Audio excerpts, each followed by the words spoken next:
લિંબાયતમાં શરણાઈ ચોક પાસે ચા પીવા બેસેલા યુવાનને માથાભારે ઈસમોએ તારે હપ્તો આપવો પડશે તેવું કહી તેના પર લાકડાના ફટકા વડે હુમલો કરી દીધો હતો, જેમાં ગંભીર રીતે ઘવાયેલા ઈસમને સારવાર અર્થે સિવિલ હોસ્પિટલમાં ખસેડવામાં આવ્યા હતા।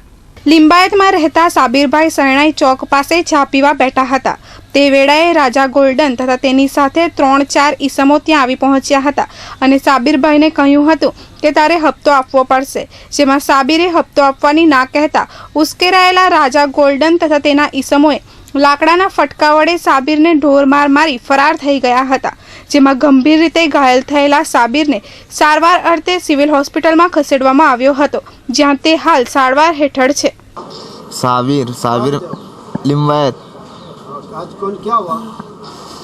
मैं सैलानी चौक पास बैठा था चाय पीने होटल पे, तो ये राजा गोल्डन और मतीन और उसका 3-4 उसका भाई लोग वो लोग सब आए और मेरे को मारने लग गए।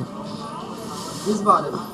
वो पैसा मांगता है राजा गोल्डन, बोलता है हाँ बस ऐसे ही बोले यहाँ पे घूमते फिरते बैठते उठते तो हफ्ता देने का बोले। कौन है राजा गोल्डन? बातलीदार है,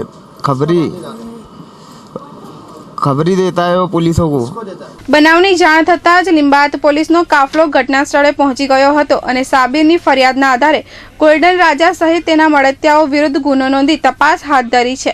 કેમેરામેન સુનિલ પ્રજાપતિ સાથે મયુર ઠક્કર, S24 ન્યૂઝ, સુરત।